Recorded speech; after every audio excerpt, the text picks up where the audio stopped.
علیکم ورحمۃ اللہ وبرکاتہ۔ الحمد للہ الذی لم یتخذ ولدا ولم یکن لہ شریک فی الملک ولم یکن لہ ولی من الذل وکبرہ تکبیرا۔ اللہ اکبر۔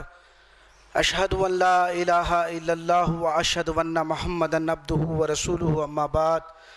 قال اللہ تبارک و تعالی فی القرآن المجید: اعوذ باللہ من الشیطان الرجیم، بسم اللہ الرحمن الرحیم۔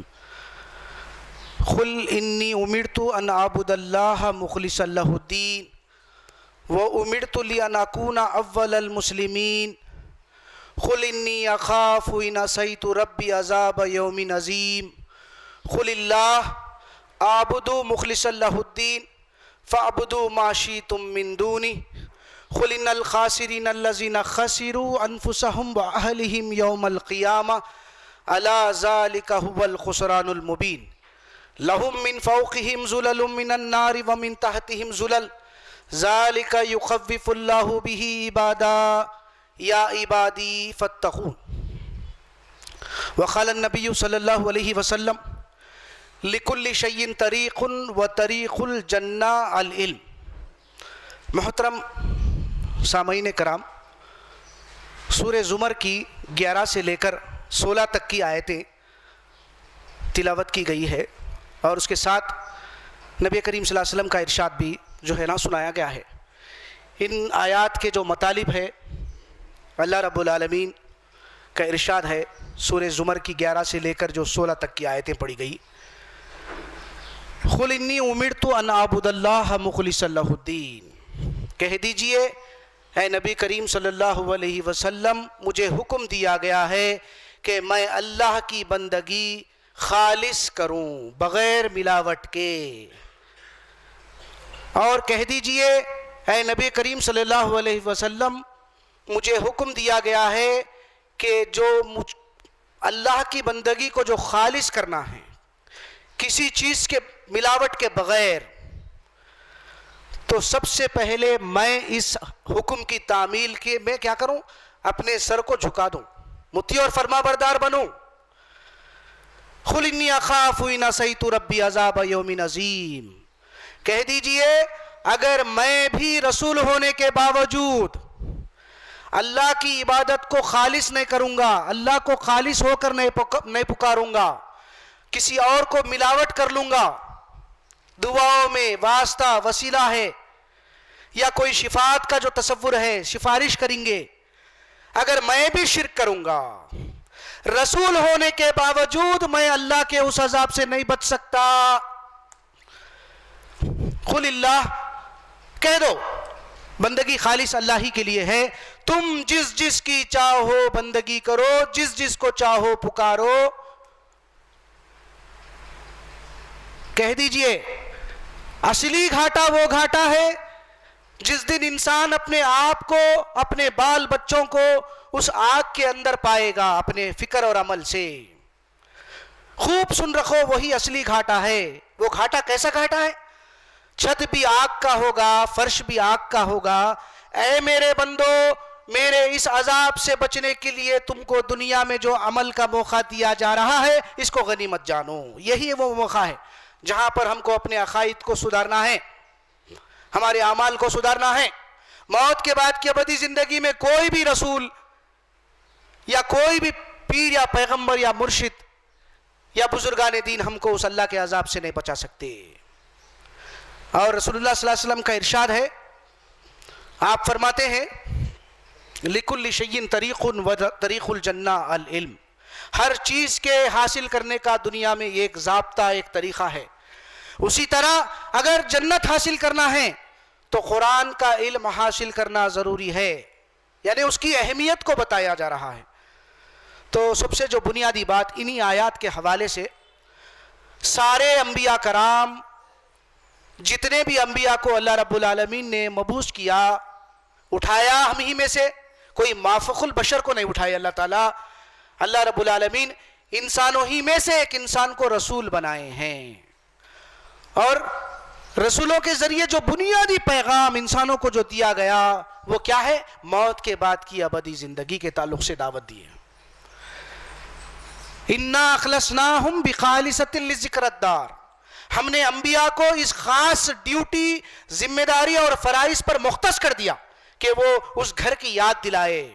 بندوں کو کیا کرے؟ اللہ کے اس گھر کی یاد دلائے، آخرت کی ابدی زندگی کی یاد دلائے جو موجودہ مشرکانہ عقائد و اعمال میں تم مبتلا ہو، یہ تم کو جو ہے ہلاکت میں لے جانے والے ہیں، جہنم کے عذاب کے مستحق بنانے والے ہیں. وہ جہنم کے عذاب سے بچانے کا جو پیغام رسولوں کے تفویض کیا گیا، وہ اہم کام آج ہم کو امت مسلمہ کے حیثیت سے جو ہے نا یہی کام کرنا ہے. اگر یہ کام نہیں کر رہے، ہم سوشل ویلفیئر کر لے رہے ہیں اور دوسرے جو ہے نا فلاحی اور کام کرتے چلے جا رہے ہیں اور سمجھ رہے ہیں کہ بہت بڑا کام کر رہے ہیں، تو ہم انسانوں کے متعلق ہمدردی نہیں جتا رہے ہیں. سب سے پہلے عقیدے کی اصلاح ہونا بے حد ضروری ہے. یہی کام انبیاء کرام کرے ہیں. اللہ تعالیٰ فرماتے ہیں کہ وَمَا أَرْسَلْنَا مِن قَبْلِكَ مِن رَسُولٍ إِلَّا نُوحِي إِلَيْهِ أَنَّهُ لَا إِلَهَ إِلَّا أَنَا فَاعْبُدُونِ. اے محمد صلی اللہ علیہ وسلم، آپ سے پہلے جتنے انبیاء آئے ہیں اور آپ کو بھی ہم نصیحت کر رہے ہیں، وہ کیا ہے؟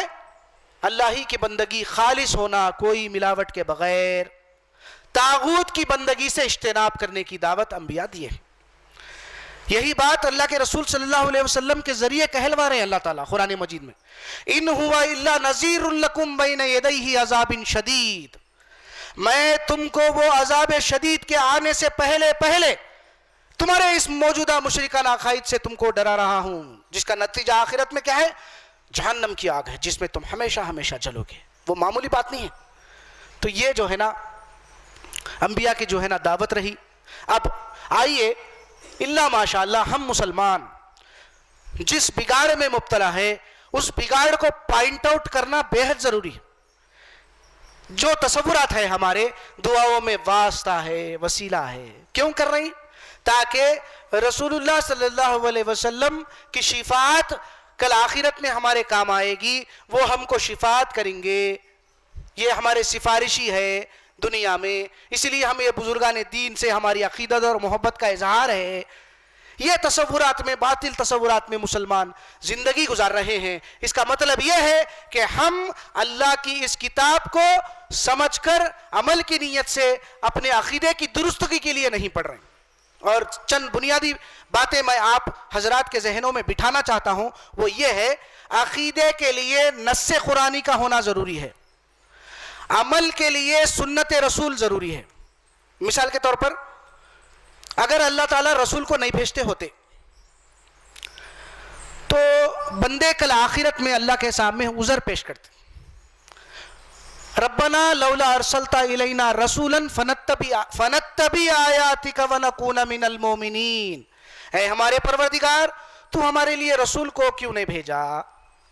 اگر رسول کو بھیجتا ہوتا تیرے منشے کے مطابق، تیرے احکامات پر رسول سے عمل کرواتا، اور اس رسول کے عمل کے ذریعے ہم کیا کرتے؟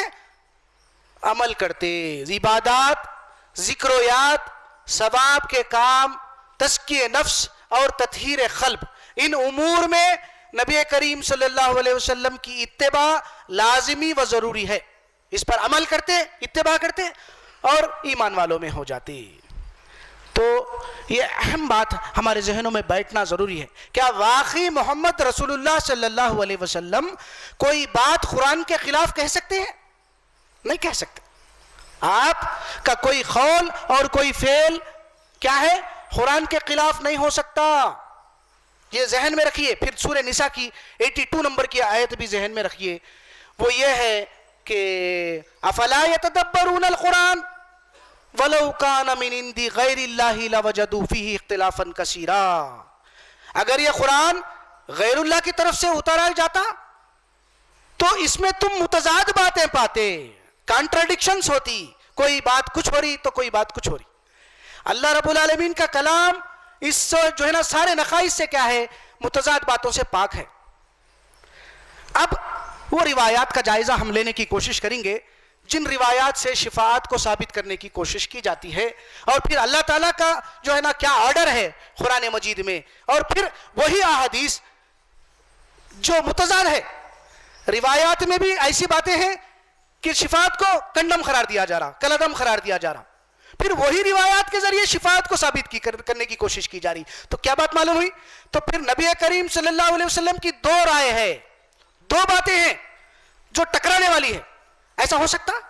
جائزہ لینا نا. ابھی جو آیت آپ سنیں، اگر یہ غیر اللہ کا کلام ہوتا تو اس میں تم متضاد باتیں پاتے. تو اس کا مطلب یہ ہوا سوائے قرآن کے جتنے ماباقی کتابیں ہیں، فضائل اعمال ہے یا روایتوں کی کتابیں ہیں، وہ ساری کی ساروں میں یہ جو ہے نا امکان ہے، گنجائش ہے کہ متضاد باتیں ہو سکتی ہیں. تو اب رہا سوال اس کے تمیز ہمارے اندر کیسا پیدا ہونا. یہ تمیز ہمارے اندر اسی وقت پیدا ہوگی جب ہم اللہ رب العالمین کی اس کتاب کو سمجھ کر پڑھنے کی کوشش کریں گے. نزول قرآن کا کیا مقصد ہے ہمارے سامنے ہوگا. جب جا کر اللہ رب العالمین ہمارے اندر وہ تمیز، وہ فرقان پیدا کریں گے. جو باہر سے بات روایت کی شکل میں محمد رسول اللہ کے نام پر منسوب کرتے ہوئے آ رہی ہے، کیا یہ واقعی صحیح ہے؟ کیا اللہ کے رسول صلی اللہ علیہ وسلم ایسی بات کہہ سکتے ہیں یا نہیں کہہ سکتے؟ جب قرآن پڑھیں گے تو وہ تمیز پیدا ہوگی. قرآن چونکہ کیا ہے؟ کسوٹی ہے، حق و باطل، صحیح و غلط، ہدایت و گمراہی کو بتانے والی کتاب. خط تبین الرشد من الغی، حق و باطل کو الگ الگ چھانٹ کے رکھ دیا گیا قرآن مجید کے ذریعے. تو پھر کیا کر رہے؟ فاستمسک بالعروۃ الیہ. اگر جو آدمی اس کو مضبوطی سے پکڑے گا، حق کیا ہے سمجھنے کی کوشش کرے گا، باطل کو جو ہے نا جدا کرنے کی کوشش کرے گا، تو وہ اس نے ایسا مضبوط حلقہ تھام لیا جو ہرگز ٹوٹنے والا نہیں. تو پھر آج امت مسلمہ کا حال غور کریے کیا ہے معاملہ. معمولی بات نہیں ہے. شفاعت کے قائل ہیں ہم. پھر اس کے جواز میں جو آیات قرآن مجید سے پیش کی جا رہی وہ یہ ہے من ذا الذی یشفع عندہ الا باذنہ. پھر اس کے بعد کی آیت کو نہیں پڑھتے. یعلم ما بین ایدیہم وما خلفہم. کس کی مجال ہے اللہ کے سامنے اللہ کی اجازت کے بغیر شفاعت کرے؟ پھر جبکہ اللہ کون ہے؟ وہ ہستی ہے، معمولی ہستی نہیں ہے، جو تمہارے چھپے سے بھی واقف ہے، تمہارے ظاہر سے بھی واقف ہے. یعنی انسانوں کی پورے احوال سے اللہ رب العالمین واقف ہے. تو پھر ایسا واقف ہونے والا پروردگار کیا کسی رسول کو اس کو بچاؤ ان کو بچاؤ بچانے کی اجازت، شفاعت کی اجازت دے سکتا ہے؟ نہیں دے سکتے. اب آئیے قرآن مجید کی وہ آیات کا جائزہ لے کے انشاءاللہ وہ حدیث کیا ہے ہم معلوم کرنے کی کوشش کریں گے. اللہ رب العالمین سورہ بقرہ کی 119 نمبر کی آیت میں فرماتے ہیں اِنَّا أَرْسَلْنَاكَ بِالْحَقِّ بَشِيرًا وَنَذِيرًا وَلَا تُسْأَلُوا عَنْ أَصْحَابِ الْجَحِيمِ. بے شک ہم نے آپ کو بشارت دینے والا، خوشخبری سنانے والا، جنت کی، عذاب جہنم سے ڈرانے والا بنا کر بھیجا ہے. آپ کو جہنمیوں کے تعلق سے آپ سے سوال نہیں کیا جائے گا. بات پھر ذہن میں رکھیے، مکرر عرض کر رہا ہوں میں. اللہ تعالیٰ فرماتے ہیں جہنمیوں کے بارے میں آپ سے سوال نہیں کیا جائے گا. سورہ زمر آیت نمبر 19 افمن حق علیہ کلمۃ العذاب افانت تنقذ من فی النار. جس شخص کے بارے میں فیصلہ سنا دیا گیا کہ یہ جہنمی ہے، کیا آپ اے نبی صلی اللہ علیہ وسلم اس شخص کو جہنم سے چھڑا سکتے ہو، بچا سکتے ہو؟ غور کریے باتوں کو. پھر سورہ آل عمران آیت نمبر 128 لیس لک من الامر شیء او یتوب علیہم او یعذبہم فانہم ظالمون. فیصلے کے اختیارات کے معاملے میں کس کو سزا دینا ہے، کس کو بخش دینا ہے، یہ اختیارات میں آپ کا کوئی بھی مداخلت نہیں ہے. آپ کو دخل انداز دینے کی ضرورت نہیں. تو ان باتوں کو رکھنے کے بعد کیا واقعی محمد رسول اللہ صلی اللہ علیہ وسلم ایسی باتیں بول سکتے ہیں؟ سوچئے، غور کریے. جبکہ احادیث موجود ہے، صحیح احادیث ہے موجود، بخاری میں ہے. پھر وہی بخاری کے ذریعے سے اس میں دوسری جانب یہ بات آ رہی ہے آپ سجدے میں رہیں گے، اللہ تعالیٰ پوچھیں گے اے نبی کیا ہونا تم کو. جب سجدہ اٹھائیں گے تو آپ مطالبہ کریں گے اللہ رب العالمین سے میرے امتی میرے امتی میرے امتی. اس طرح جہنم سے آپ نکالتے چلے جائیں گے. ایک بات وَلَا تُسْأَلُوا عَنْ أَصْحَابِ الْجَحِيمِ. اللہ تعالیٰ جھوٹے ہیں؟ نعوذ باللہ من ذالک. اللہ پر جھوٹی بات تو مت لگا رہے ہیں آپ. غور کریے، آپ سے کوئی سوال جہنمیوں کے بارے میں نہیں کیا جائے گا. جب یہ بات آ رہی ہے، خالق کائنات کہہ رہا ہے، پھر روایات کی روشنی میں یہ بات آ رہی ہے، اللہ تعالیٰ خالق کائنات پوچھے گا، جاؤ نکال لو، سفارش کرو، شفاعت کرو. کیا بات ٹکراری نہیں؟ نبی کریم صلی اللہ علیہ وسلم کا ارشاد ہے، میری بات تم تک پہنچے گی، ان باتوں کو قرآن پر پیش کرنا. اگر وہ بات قرآن کے مطابق ہے تو وہ میری بات ہے، اگر وہ بات قرآن سے ٹکرا رہی ہے تو وہ ہرگز میری بات نہیں ہو سکتی. یہ پیمانہ ہے، یہ کسوٹی ہے. تو پھر ہم کیا کر رہے ہیں؟ غور کریے. پھر بخاری ہی میں دوسری جو ہے نا احادیث ہے، وہ یہ ہے، سورہ جو شورى کی آیت ہے، وَأَنذِرْ عَشِيرَتَكَ الْأَقْرَبِينَ. آپ اپنے قریب رشتہ داروں کو اس ابدی عذاب کے جہنم سے ڈرائیے. اس آیت کے روشنی میں نبی کریم صلی اللہ علیہ وسلم آپ کے خاندان کے عزیز و قریب سب کو جمع کر کے آپ جو ہے نا نصیحت کر رہے ہیں. عبد المناف کے لوگوں، اور اے میری بیٹی فاطمہ، اور اے میری پھوپھی صوفیہ، میں تمہارے لیے رسول ہونا کوئی آخرت میں کام آنے والا نہیں ہوں. جو کچھ بھی ہے بیٹی میری فاطمہ، دنیا رسول سے جو بھی لینا ہے وہ دنیا میں لے لے، اس کی اتباع اطاعت کر، آخرت میں تمہارے کوئی کام آنے والا نہیں. یہ کچھ معاملہ ہے. تو پھر یہ احادیث قرآن کے بالکل موافق ہے. تو اس کا مطلب یہ ہے کہ نبی کریم صلی اللہ علیہ وسلم کی یہ بات صحیح ہے. وہ بات جو قرآن سے ٹکرا رہی ہے، آپ کے کوئی بھی فیصلے کے اختیارات میں کوئی مداخلت نہیں ہے، تو پھر دوسری جانب یہ بات آ رہی، جاؤ آپ نکال لو، تو کیسا صحیح ہو سکتا؟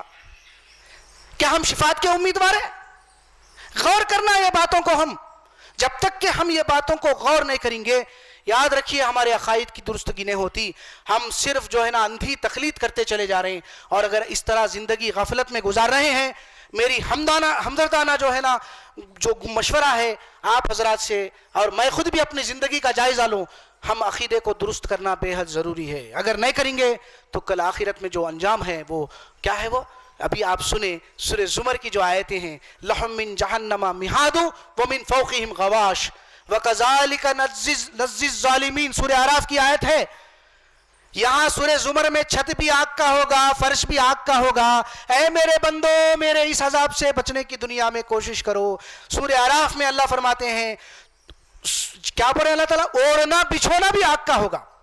اوڑھنا بچھونا آگ کا ہوگا، چھت اور فرش آگ کا ہوگا. اور سورہ روم میں فرماتے ہیں اللہ تعالیٰ کہ آگ کے کپڑے پہنائے جائیں گے اسپیشل. تو پھر کیا واقعی ہم بچنا نہیں چاہ رہے؟ اپنے اہل و عیال کو دوزخ کے عذاب سے بچانا نہیں چاہ رہے؟ پھر کیا ایسی جو ہے نا زندگی گزارتے چلے جائیں گے؟ قرآن کی اہمیت کو بتائیے. اب چونکہ ہم میں سے بہت سے لوگ صاحب اولاد ہیں، الحمدللہ ہم اپنی زندگی کا جائزہ لیتے ہوئے ہمارے عقائد اور اعمال کی اصلاح کریں گے، تو وہ وقت آنے سے پہلے کرنا پڑے گا، یاد رکھیے. ورنہ اس کے بعد آخرت کا جو معاملہ ہوگا کیا ہے؟ وہاں جو آدمی مجرمانہ حیثیت سے اللہ کے بارگاہ میں حاضر ہوگا، اس کے لیے جہنم پکا ہے. نہ وہاں جیے گا نہ وہاں مرے گا. مجرم کون ہوا بھائی؟ جس کے اوپر جرم ثابت ہو چکا. تو رحمان وہ ہے جس نے قانون کو بنایا، ہماری جسمانی پرورش کے لیے اتنی بڑی زبردست کائنات کو تیار کرا اللہ رب العالمین، ہوا پانی غذا کا انتظام کرا. رحمان وہ ہے، سورہ رحمان پڑھ جائیے آپ. اور رحمان وہ ہے جس نے تمہارے لیے تمہاری ہدایت کا سامان کتابوں کی شکل میں اور رسولوں کی شکل میں کیا. اب جب تو احکامات کھلے آ گئے ہیں، یہ رحمانیت ہے کہ تم جو ہے نا اللہ کے ان احکامات پر عمل کرو. اگر اس کے خلاف ورزی کر کے، غلط عقیدہ گھڑ کے، روایات کی روشنی میں تم اگر رحمان کے منکر ہو کر میرے سامنے مجرمانہ حیثیت کی آئیں گے، تو پھر رسول کی شفاعت تو کیا کسی کی بھی شفاعت کام میں نہیں آئے گی. یاد رکھیے معمولی بات نہیں ہے یہ. ہم سنجیدگی کے ساتھ اس مسئلے پر غور کرنا بے حد ضروری ہے. اسی لیے رسول اللہ صلی اللہ علیہ وسلم کو حکم دیا جا رہا ہے کہ مجھے حکم دیا گیا کہ میں اللہ کی بندگی خالص کروں، بغیر کسی کی کوئی ملاوٹ کے. نہ تعویذ ہونا، نہ ڈوری ہونا، نہ واسطہ ہونا، نہ وسیلہ ہونا، نہ شفاعت کے قائل ہونا، یاد رکھیے، نہ جادو، نہ ٹونا، نہ توڑ کا، نہ نظر سے جو ہے نا نفع ہوتا ہے، نقصان ہوتا ہے، کوئی نظر ڈال دیا، کوئی جادو کرا رہے، یہ جن وارد ہونا، یہ تصورات میں اللہ ماشاءاللہ مسلمان مبتلا ہے۔ اسباب کی دنیا میں بغیر اسباب کے نفع اور نقصان کا تصور ہم رحمان کے منکر ہو جائیں گے۔ رحمان کو ہے اسباب کو فراہم کیا، جی اسباب کو اللہ رب العالمین فراہم کیے، وہ اسباب میں سب چیزیں ہیں، ہدایت کے لیے رسول اور کتاب، جسمانی پرورش کے لیے اتنی بڑی کائنات کا نظم جو چلا رہا، تو پھر اسباب کے تحت ہماری ضروریات پورے ہو رہے ہیں، تو یہ گھوٹ پانی ملنا مشکل ہے۔ سورہ رعد میں اللہ تعالیٰ بہترین مثال دیتے ہوئے سمجھا رہے ہیں، شرک کرنے والوں کی مثال، جس کے پاس کوئی دلیل نہیں ہے، ان کی مثال ایسی ہے، ایک شخص پانی میں کھڑا ہوا ہے اور پانی کو بول رہا ہے اے پانی میرے منہ میں آ جا، آئے گا؟ نہیں آئے گا، وہ مر جائے گا۔ تو یہ اسباب کی دنیا ہے۔ اس اسباب کی دنیا میں چھو منتر سے، فلاں آیت کے ورد کر لینے سے، پڑھ لینے سے، پھونک لینے سے، مل لینے سے، تعویذ لٹکا لینے سے، دم کرنے سے، ڈوری بننے سے فلاں نقصان ہوتا، فلاں فائدہ ہوتا کا تصور شیطان کا پیدا کردہ ہے، اور شیطان رحمان کا منکر ہے۔ ابراہیم علیہ السلام اپنے والد کو دعوت دے رہے ہیں، معمولی بات نہیں ہے۔ کیا دعوت ہے وہ؟ یا ابتی لا تعبد الشیطان ان الشیطان کان للرحمن عصیا، اے میرے باپ شیطان کی عبادت مت کر۔ شیطان کی عبادت کون کر رہے بھائی؟ ہم میں نہیں کرتے کوئی بھی۔ شیطان کے وسوسوں پر عمل کرنا شیطان کی بندگی ہے۔ یہ جتنے باطل عقیدے ہیں وہ شیطان کے پیدا کرتا، تو وہ چاہتا ہے وَلَا تَجِدُ أَكْثَرَهُمْ شَاكِرِينَ، اللہ کے بندوں کو ناشکرہ بنائے اور جہنم کا مستحق بنائے، اور ایسے عقیدوں میں ان کو گرفتار کر دے۔ تو یہ شیطان کون ہے؟ اے میرے باپ شیطان کی بندگی مت کر، وہ رحمان کا ناشکرہ ہے، منکر ہے، یہ رحمانیت ہے۔ تو اسباب کی دنیا میں بغیر اسباب کے بھی نفع اور نقصان کا جو تصور ہے، اللہ ماشاءاللہ آج پوری مسلمانوں میں ہم اس میں جو ہے نا گرفتار ہے، تو پھر کل آخرت میں کیا ہوگا؟ معمولی بات نہیں ہے۔ اب آئیے وہ شفاعت کے تعلق سے جو اجازت ہوگی، تو الحمدللہ ہم قرآن مجید کو صحیح معنوں میں اگر پڑھیں گے تو ہم کو واضح ہو جائے گی بات۔ سورہ مائدہ کی وہ آخری آیات، سورہ مائدہ کی آخری آیات میں اللہ رب العالمین عیسیٰ علیہ السلام سے کہیں گے، پوچھیں گے، اے عیسیٰ کیا تم نے کہا تھا کہ تم کو اور تمہاری ماں کو الہ بنا لے؟ اے میرے پروردگار تیری ذات پاک ہے ہر نقائص اور کمزوری سے، میں ایسی بات کا حکم کیوں دوں گا جو تو نے مجھے نہیں دیا؟ جب تک میں ان کے درمیان میں رہا میں نے ان کے سامنے یہی بات کی، ان اللہ ربی و ربکم فاعبدون، میرا رب بھی اللہ ہے تمہارا رب بھی اللہ ہے۔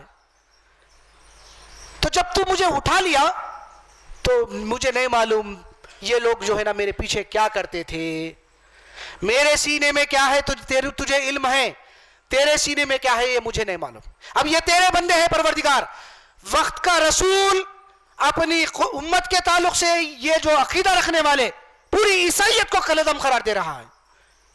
قرآن مجید وہ باطل عقیدے کی تردید کر رہی ہے۔ کیا بول رہے ہیں؟ عیسیٰ علیہ السلام یہ تیرے بندے ہیں پروردگار، اگر تو سزا دینا چاہتا ہے تو بے شک تو جو ہے نا کون ہے، اور تو اگر معاف کرنا چاہتا ہے تو رحیم ہے۔ اللہ رب العالمین فیصلہ سنا رہے ہیں، آخری آیت سورہ مائدہ کی، ھذا یوم ینفع الصادقین صدقہم، یہ وہ دن ہے سچوں کو سچائی کام آئے گی۔ سچائی کیا ہے؟ قرآن مجید ہے سچائی، اس کے مطابق عقیدہ بنا کر زندگی گزاریں گے تو پھر کل آخرت میں ہماری یہ سچائی کل آخرت میں کام آئے گی۔ نبی کریم صلی اللہ علیہ وسلم کے متعلق یہ بات بخاری میں حدیث ہے، آپ فرماتے ہیں کہ جو عیسیٰ علیہ السلام کہیں گے آخرت میں میں بھی وہی بات کل کہوں گا۔ کیا ہو گئی بھائی؟ شفاعت ختم ہو گئی۔ جو عیسیٰ علیہ السلام کہیں گے میں بھی وہی بات کہوں گا۔ وقال الرسول یا ربی ان قوم اتخذوا ھذا القرآن مہجورا، سورہ فرقان کی آیت ہے، جب چیمو گومیاں ہوگی، انسان اپنے ہاتھ کو چبائے گا، کاٹے گا، کاش میں رسول کے ساتھ راستہ اختیار کرتا ہوتا، کاش میں فلاں کو دوست نہ بنایا ہوتا، اس نے عین وقت پر مجھ کو جو ہے نا دھوکہ دیا۔ جب نبی کریم صلی اللہ علیہ وسلم آئیں گے اور کہیں گے وقال الرسول یا ربی ان قوم اتخذوا هذا القرآن مہجورا، کہ پروردگار حقیقت واقعہ یہ ہے کہ میری امت نے قرآن کو چھوڑ دیا تھا۔ قرآن ثواب و برکت کے لیے، جادو ٹونے کے لیے، جسمانی کی جو ہے نا شفاعت کے لیے، سفارش کے لیے، شفا کے لیے، اور جو ہے شفاعت کے لیے، دم کرنے کے لیے، پھونکنے کے لیے، ملے کے لیے، اسی لیے ہم استعمال کریں۔ آج تک الا ماشاء اللہ یہ علماء کرام بھی ہم کو سمجھا رہے ہیں۔ نزول قرآن کا کیا مقصد ہے؟ یہ ہے نزول قرآن کا مقصد انہی تاریکیوں کو، انہی اندھیروں کو واضح کرنا ہے، ان سے نکالنا ہے ساری انسانیت کو۔ کتاب انزلناہ الیک لتخرج الناس من الظلمات الی النور باذن ربہم الی صراط العزیز الحمید۔ یہ کتاب ہم نے آپ پر اس لیے اتاری ہے، اس کے ذریعے سے آپ انسانوں کو تاریکیوں سے نکال کر، وہ تاریکیاں یہ بدعقیدگیاں ہیں، وہ اندھیرے ہیں جہالت کے جس میں ہم مبتلا ہے، بدعقیدگیاں ہیں، ان اندھیروں سے نکال کر علم و ہدایت کی روشنی میں لے آؤ۔ ان الذی فرض علیک القرآن لرادک الی معاد، یہ احکامات آپ پر اس لیے فرض کیے جا رہے ہیں، اس کو پڑھ کر جپنے کے لیے نہیں، اس کو جادو ٹونے کے لیے نہیں، شیطان کو بھگانے کے لیے نہیں، بلکہ ان احکامات کے ذریعے تمہارے اندر فکر آخرت پیدا ہونا۔ تو پیدا ہو رہی ہے، کیا ہو رہا ہے معاملہ؟ ہم غور کرنا بے حد ضروری ہے۔ اور قرآن کے اندر ایسی کوئی تاثیر نہیں ہے، ایک ہی آیت سارے باطل عقیدوں کی نفی کر رہی ہے، اس کو ذہن میں رکھیے۔ سورہ رعد آیت نمبر 31، سورہ رعد آیت نمبر 31، وَلَوْ أَنَّ قُرْآنًا سُيِّرَتْ بِهِ الْجِبَالُ أَوْ قُطِّيَتْ بِهِ الْأَرْضُ أَوْ كُلِّمَ بِهِ الْمَوْتَى بَلْ لِلَّهِ الْأَمْرُ جَمِيعًا۔ اگر قرآن کے اندر ایسا اثر ہوتا، قرآن میں اگر ہم ایسی تاثیر کو پیدا کرتے جس کے پڑھتے ہی، جیسا آج تصورات ہے نا، پڑھ لے رہے ہیں، پھونک لے رہے ہیں، دم کر لے رہے ہیں، مل لے رہے ہیں، اللہ تعالیٰ اس کی نفی کر دے رہے ہیں۔ بھائی اگر قرآن کے اندر ایسا اثر ہوتا کہ جیسا پڑھتے ہی پہاڑیں چلنے لگے، زمین اپنے مسافات کو طے کرے، مردوں سے بات کروایا جائے، تو بھی یہ لوگ ایمان نہیں لاتے۔ یعنی لا الہ الا اللہ کی دعوت جس کے سامنے محمد رسول اللہ صلی اللہ علیہ وسلم پیش کر رہے ہیں، وہ لوگ اللہ کے رسول کی دعوت کے جو ہے نا کا انکار کر رہے ہیں۔ اگر ایسا بھی قرآن آپ لا کر پیش کرتے، یعنی قرآن مجید میں ایسا اثر بھی ہوتا اے محمد صلی اللہ علیہ وسلم کہ یہ کام ہو جائے، پہاڑوں کا چلنا، زمین کا اپنا جو ہے نا مسافات کا طے ہونا، اور مردوں کو زندہ کر بات کروا دینا، تو بھی یہ لوگ ایمان نہیں لاتے۔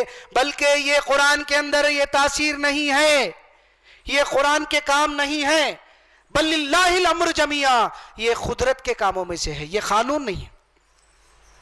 تو کیا کر رہے ہیں ہم؟ یہ ایک آیت الحمدللہ سارے باطل عقیدوں کی جو ہے نا نفی کر رہی ہے۔ غور کریے یہ باتوں کو، اور اللہ رب العالمین سے دعا کریے کہ اب تک ہم کر چکے ہیں، پروردگار اللہ ہمارے گناہوں کو بخش دے، اور ہم کو جو ہے نا حالت اطاعت و فرما برداری میں موت لے دے، اور ہماری جو ہے نا اہل و عیال اور ہمارے ماتحتین، ہمارے رشتہ دار، ہم سب کے دلوں کو اسلام کے لیے صحیح معنوں میں کھول دے پروردگار، اور موت کے بعد کی ابدی زندگی میں عذاب جہنم سے بچا دے، مغفرت اور جنت کا مستحق بنا۔ بارک اللہ لی ولکم فی القرآن العظیم ونفعنی وإیاکم بالآیات والذکر الحکیم۔ الحمدللہ رب العالمین۔